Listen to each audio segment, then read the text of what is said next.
Here with Dale Olmsted, head coach of the Millis Hopedale Mohawks, in our first Chalk Talk of the high school season, brought to you by Sports Authority and the Bay State Games. Dale, I want to thank you for letting us see into your playbook a little bit here and talk about what makes you guys click. I want to talk first of all how you guys looked the last few weeks. You took one to East Bridgewater early in the season, but you've been on a roll since. You're 5-1 right now, looking at a top seed in Division 6 South. How have things progressed the last couple of weeks for you? Pretty good. Obviously, I think all our opponents actually have been pretty tough. Certainly East Bridgewater, Coach Tarpey and his program down the South Shore League has done a great job. Being the number one seed in Division 6 South is at this point in time is a great honor to our program, to our coaching staff. East Bridgewater in particular was the one stumbling block that we had early on. They did a great job of doing some zone read stuff that we don't really see too much in our league. And a lot of people, either run away from Baker, and this particular team actually chose a couple plays to run at him. And Coach Tarpey and his staff and their players did an excellent job executing some big plays early on, and they were able to hold on to a 28-21 victory. But since then, I think that was sort of a wake-up call. ESPN Boston had us 25th and put that nice target on our back, so I'm sure. And I think that might have been East Bridgewater's. I think it might have been their first game of the year. So, they were fired up. A great program. I think our program's done a lot over the past few years. It was a great game, and, we came up a little bit short. But since then, we've been able to put it together and, back on track. So, so far so good. We're very happy.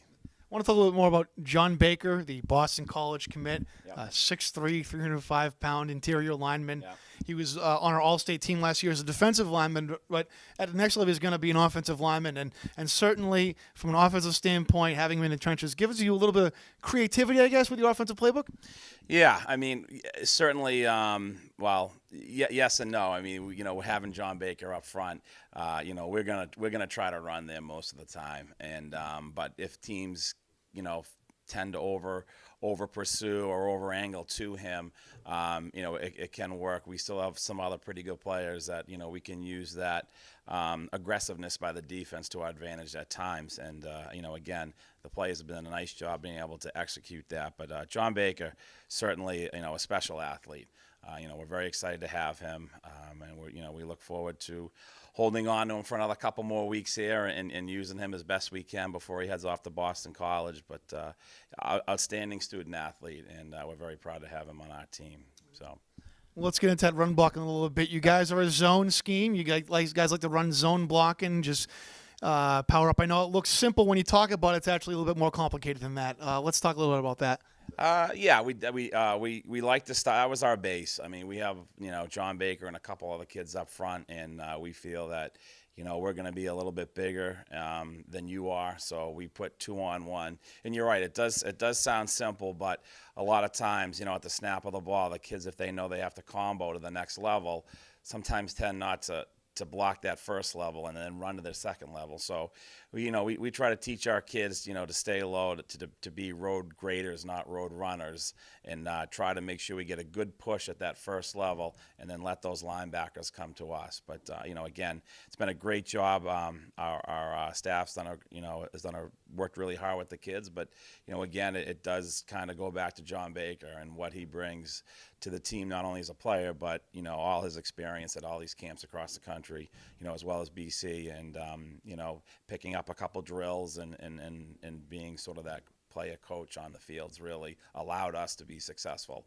And then, of course, you need the running backs as well. And Chris All and Josh St. Pierre have done a great job, playing discipline and trusting the offensive line, having their head up, and whether it's hit the hole straight ahead or cut back, they've done a great job all year. All right, what we have here is one of the sets, is one of our favorite sets. We call it Michigan. This particular set actually is Michigan right. We have the two flankers to the right-hand side. It's a double tight set, single back. What we found in the past is that when we try to spread teams out, they say, "Nice try, coach. We're gonna keep everybody in the box." So we said, "All right, since when we spread teams out, they know we like to run. We'll add a couple tight ends. That, to me, creates extra gaps for them to defend, And believe it or not, more often than not, they're just going to be in their same defense. So, again, we go to a Michigan. It's a Michigan right formation. It's going to be a zone right play. We call it stretch right. What we've done by putting these two receivers to one side is to try to draw the outside linebacker to the two receiver side. And then that's where he is at this current time.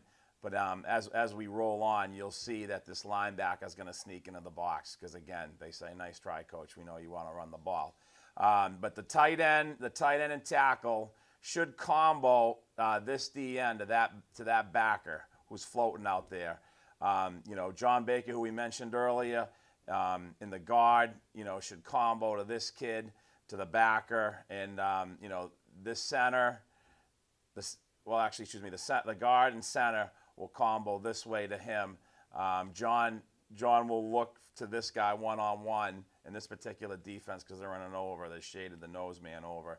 And then the backside will concept these two to this linebacker right here. We don't count the corner in that. We just say to the back, if we're going to try to run right. If you cut it back, you have to beat him. So again, this is our Michigan right, stretch right, and if we can go ahead and roll the clip. He'll take a stutter step to the right. He'll slide a little bit, hit that, look for the combo. John takes care of his guy one-on-one, as you can see. And then Chris All does all the rest. He's a great running back. We'll loop this through again. I think it'll play itself again. If we could freeze it here, Coach. So again, what makes this play go really is that these linebackers are not blitzing right now. They're just going to read the back. So again, if we watch this play again, you'll see these guys will kind of float. They'll kind of step to the back. These two guys right here, he doesn't do a great job, but actually he does do a pretty good job. He flies out to the next backer. We have him rip and run. So if he does cut back, we have safety help. So we'll just run this play one more time, and then we'll actually get into something we've done a lot of late is go for two. So again, one more time, linebackers will read. Chris runs that way, finds there's no opening. John takes care of his kids. We get a nice, he rips and runs. This guy scrapes, tries to lock him, stays with his block. Not a great block, but long enough to get Chris upfield. And again, he does the rest. Another type of a zone play. The stretch play is sort of everyone's going to block to the right-hand side and create levels. And again, that's been a nice play for us.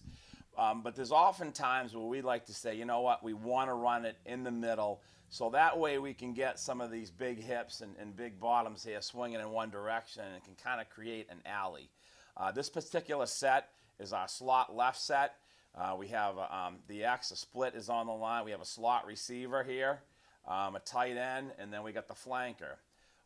In this particular play, what I'd like to do is to try to widen out the defense with a little bit of motion to see if I can get some of these backers to come with them a little bit, because they're not in our blocking scheme. So if they were to stay at home, it would have made this a lot difficult to have some success with. But I think when he goes in motion, they might cheat out a little bit, but I think anytime you can have motion in front of a defense, just makes them think a little bit. Even though I'm sure Dover's a great ball club, and Coach Schlotland and his staff has these guys prepared. But it's when you get on the field, sometimes kids tend to do their own thing.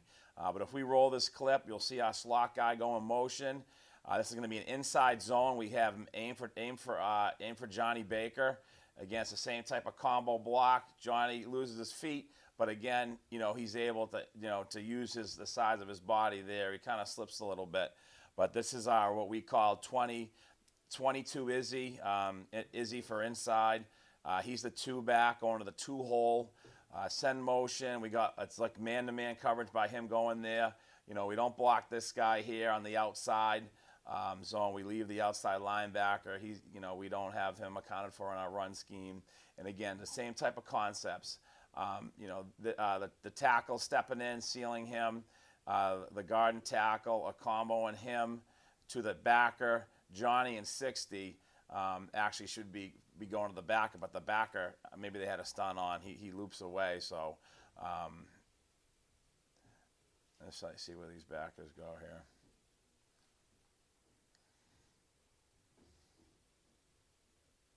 So again, in this particular play, Johnny can, try to swing him to one particular side so that we can hit up in there. Again, it was a great run by Chris, but as you can see, the Hogs we got up front do a really nice job, and then he's able to exploit it. All right, thanks for that introduction about the zone plays. Now we're going to take a look at some of your 2-point plays here. We'll go to the film. This year we've done a lot more 2-point plays. Last year we had an all-league kid, and Ian Strom was a fantastic kicker. He'd been kicked for us for the last 3 years. And, during the off-season, preseason, we tried to find a kicker. We hadn't had much success. So our philosophy now is to, we're pretty decent up front. We have a good offense.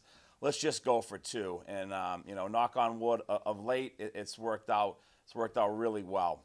What we have here is one of our sets, what we call BC. We get a tight end with 2 flankers to the same side. We have a split on the opposite side with the back opposite the fullback. Here we like to run a lot of zone to the tight end side, but as you saw earlier, we can also run inside with some of our Izzy stuff.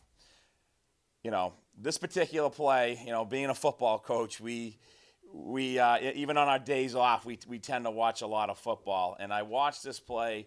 Clemson ran it a few years ago. So I jotted it down, and I felt that we've worked on it in practice. We hadn't had an opportunity. Ashland was undefeated at the time, a huge league game for us. They were 3-0. We were 3-1 at the time. We just scored on that 20. I think we scored. No, it was Dover. We scored a little earlier in the game. So this might have been to go up 16 points. What we do is we call this Clemson, again, because I was watching TV and Clemson was the team that ran it. So I yell Clemson. They know what set to line up in. They know what they're supposed to do. What we have here, we try to create some confusion. He says check, check, check. The running back will slide under the center to get a direct snap. We have our quarterback, kind of hold the block on this on away from where Chris is going to run. We squeeze him down a little bit because they're in man because we're on the goal line. We run him off. Chris will take the direct snap, hoping that the defense will be sort of aggressive, playing Chris on a direct snap, keep to the right. What we do is we're going to send 18, not in motion because we don't want to bring too much attention to it, but on the snap of the ball, he'll start making a reverse run. He'll pitch it to Matt Fogarty, and then Matt Fogarty will hit our quarterback in the corner of the end zone if all goes well. Go ahead, you can run it. Okay, there he is. Check in, slides left, throws a block, not a very good one because he's a quarterback, and then Matt throws in the ball. Again, we knew we'd see a lot of pressure. That's a lot of composure from Matt Fogarty on this.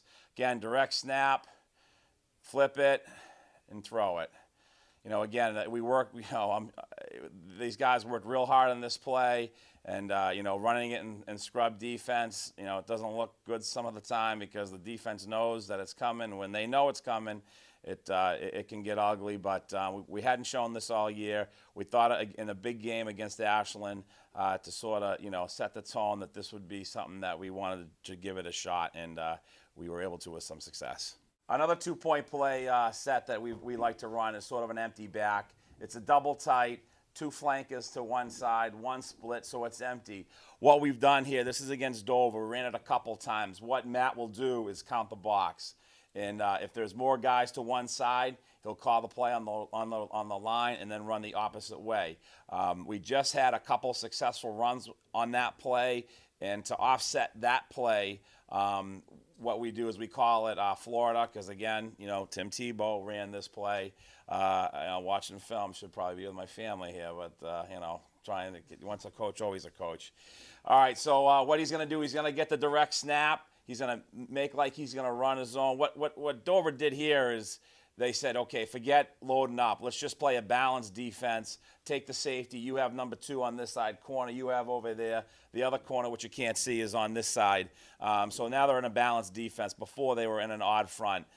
So now they're balanced. Now this guy's going to have a tough decision, which he's seen run all the day. He's going to be aggressive, and then we're going to release our tight end. Go ahead, and you can go ahead and run it.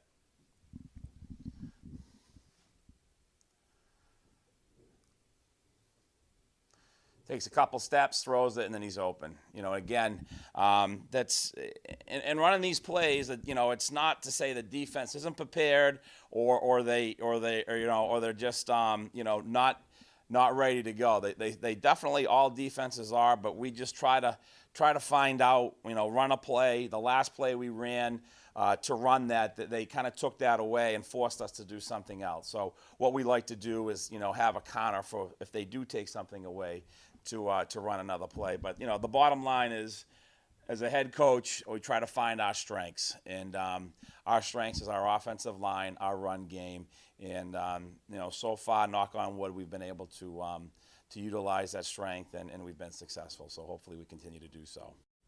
All right, Dale, thanks for letting us hang out with you here in the coach's room. Our friends at Sport Authority have a little gift bag for you as a thanks. So, thank you very much. Thank Anytime. you. Anytime. Absolutely. Awesome. Absolutely. Nice seeing you.